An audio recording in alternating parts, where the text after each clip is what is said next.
Good morning छात्रों।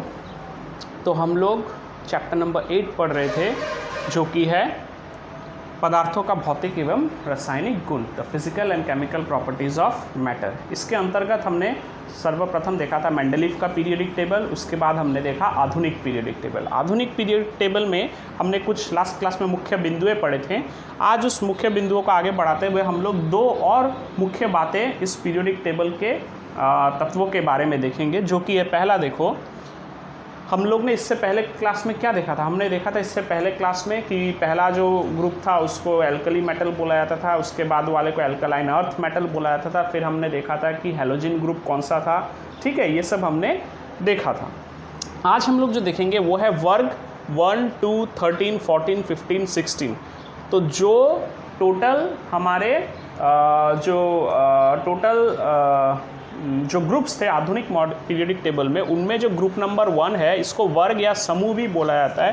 तो मतलब उसको समूह भी कहते हैं।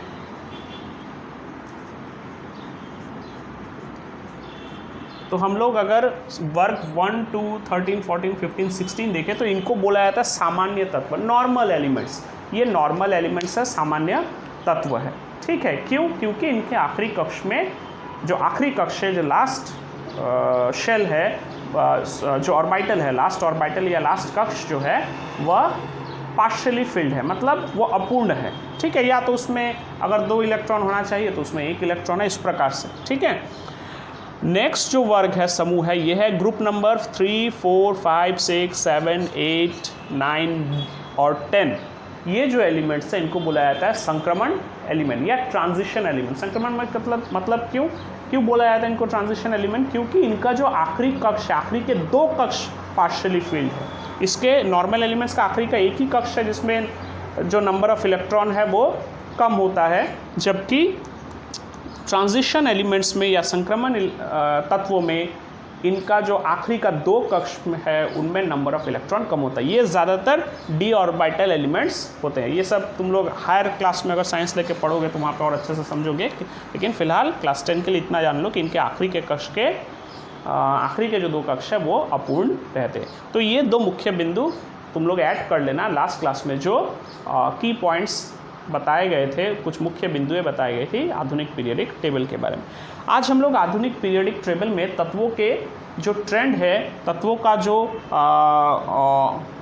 हम लोग क्या कहते हैं, प्रवृत्ति है, उसको हम लोग देखेंगे। उसका जो नेचर है, तत्वों का नेचर किस प्रकार से चेंज होता है पीरियोडिक टेबल में, किस प्रकार से पीरियोडिक टेबल में पदार्थों का प्रकृति या प्रवृत्ति जो है, ट्रेंड जो है वो बदलता है, इसको हम लोग देखेंगे। तो देखो, सबसे पहला यहाँ पे हम लोग मुख्य रूप से 3 चीज़ों को समझेंगे। परमाणु आकार को, आयनीकरण ऊर्जा या आयोनाइजेशन एनर्जी, तथा हम लोग इलेक्ट्रोनेगेटिविटी या विद्युत ऋणात्मकता को देखेंगे कि ये किस प्रकार तत्वों में बदलता है पीरियोडिक टेबल में, उनके स्थान के हिसाब से, उनके पोजीशन के हिसाब। तो सबसे पहले देख लेते हैं परमाणु आकार, एटॉमिक साइज। अब किसी पदार्थ का एटॉमिक साइज हम लोग कैसे मापते हैं?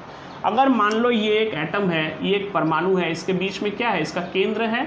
केंद्र से इसका सबसे बाहरी कक्ष जो है, सबसे आउटर शेल जो है, उसका जो दूरी है, उसी को कहते हैं इस एटम का एटॉमिक साइज, ठीक है।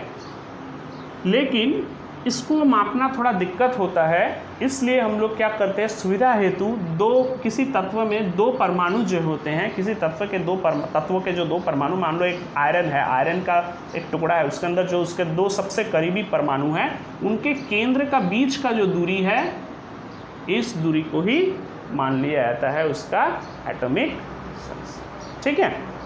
अब देखो एटॉमिक साइज किस प्रकार से पीरियोडिक टेबल में बढ़ता है या घटता है। तो सबसे पहले देखो, ग्रुप में ऊपर से नीचे जाने पे हम लोग, अगर तुमको पीरियोडिक टेबल याद है या अपने किताब में देख लेना, ग्रुप्स का कैसे होते हैं, ग्रुप 1, ग्रुप 2, ग्रुप 3, ग्रुप 4, ऐसे करके टोटल 18 ग्रुप।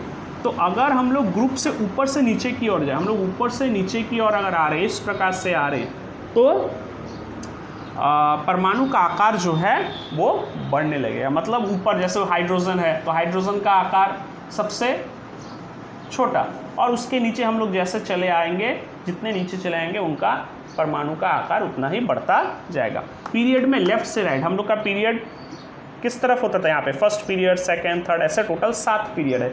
तो किसी भी पीरियड मान लो 4th पीरियड ले लेते हैं, 4th पीरियड में हम लोग लेफ्ट साइड से अपना जितना राइट साइड की तरफ जाएंगे उस तरफ जाने पर भी क्या होगा, जो एटॉमिक साइज़ है वो कम होता चला जाएगा। अब एटॉमिक साइज़ वहाँ पे कम क्यों हो रहा है, क्योंकि हम लोग देखेंगे कि अगर हम लोग लेफ्ट से राइट की ओर जा रहे हैं तो पदार्थ का जो है एटॉमिक नंबर बढ़ता जा रहा है। अब एटॉमिक नंबर बढ़ना मतलब क्या, उसके अंदर नंबर ऑफ प्रोटॉन जो है वह बढ़ता चला जा रहा है, क्योंकि हम लोग जानते हैं atomic number equals to number of proton equals to number of electron. तो जितना नंबर ऑफ प्रोटॉन बढ़ेगा एटॉमिक चार्ज जो है केंद्र के अंदर वो बढ़ता जाएगा। क्यों बढ़ता जाएगा,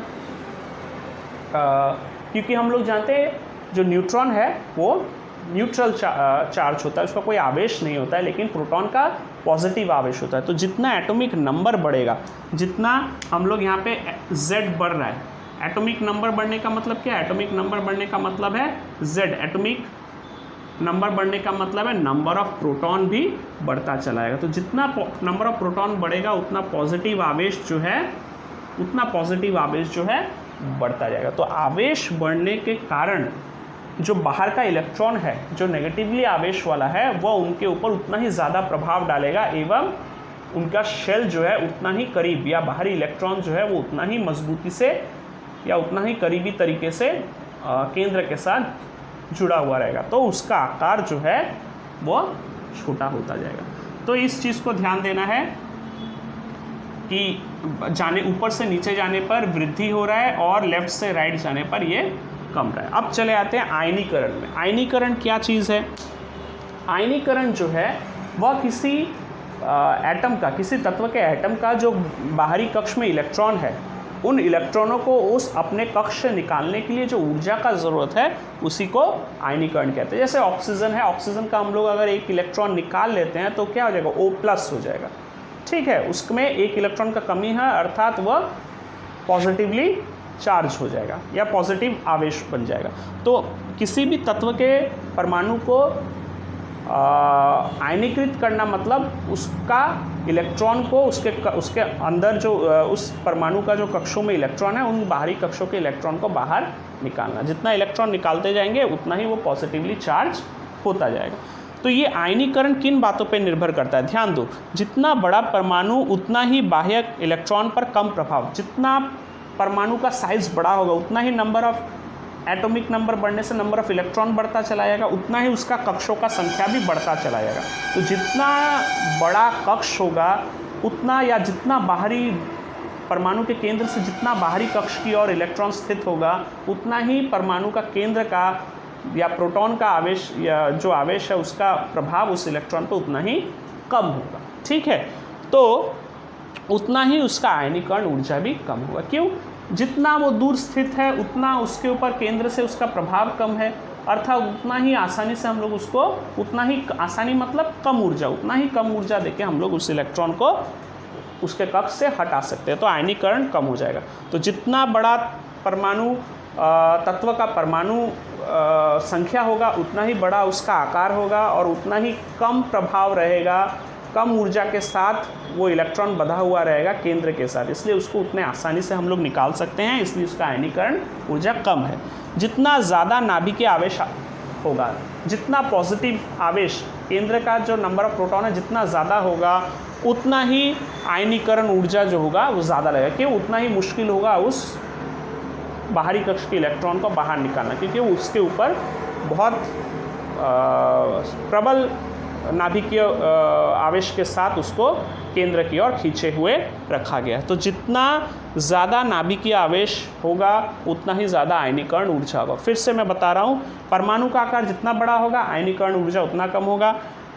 परमाणु का केंद्र का जो नाभिकीय आवेश जितना ज़्यादा होगा उतना ही ज़्यादा उसका आयनीकरण ऊर्जा होगा। तो अब हम लोग इससे कह सकते हैं इस चीज़ों को, पहला परमाणु का आकार के हिसाब से ध्यान देके देखो, हम लोग कह सकते हैं पीरियड में लेफ्ट से राइट आयनीकरण बढ़ेगा। क्यों, क्योंकि लेफ्ट से राइट जाने पर परमाणु का क्या हो रहा है, परमाणु का जो केंद्र का या जो नाभिकीय आवेश है वो बढ़ता जा रहा है। तो जितना नाभिकीय आवेश बढ़ता जाएगा उतना लेफ्ट से राइट जाने पर आयनीकरण भी बढ़ेगा।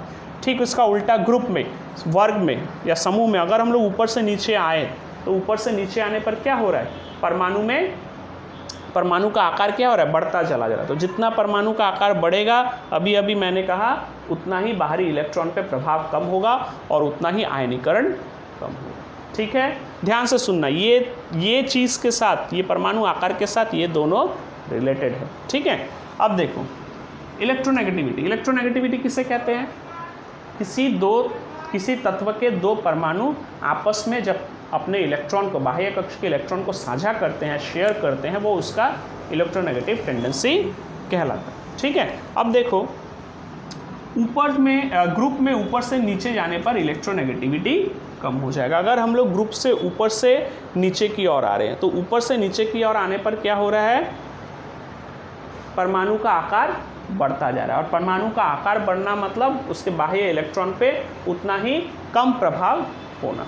ठीक है, तो इलेक्ट्रोनेगेटिविटी जो है वह भी कम होता जाएगा, क्योंकि वो लूजली बाउंड है अपने केंद्र के साथ। ठीक उसी प्रकार पीरियड में लेफ्ट से राइट जाने पर इलेक्ट्रोनेगेटिविटी बढ़ जाएगा। क्यों? क्योंकि वहाँ पे परमाणु का जो केंद्र का आवेश है बाह्य इलेक्ट्रॉन पे वो उतना ही बढ़ता जा रहा है, इसलिए इलेक्ट्रोनेगेटिविटी भी उतना ही बढ़ जाएगा, उतना ही जो टेंडेंसी है इलेक्ट्रॉन शेयर करने का वह ज़्यादा। ठीक है, तो इन तीन बिंदुओं को, इन तीन जो ट्रेंड है पीरियोडिक टेबल का काफ़ी इंपॉर्टेंट है, इन तीनों को तुम लोग याद रखना। हम लोग नेक्स्ट क्लास में इस चैप्टर का दूसरा टॉपिक शुरू करें। ठीक है, उम्मीद करता हूँ तुम लोग स्वस्थ हो एवं सुरक्षित।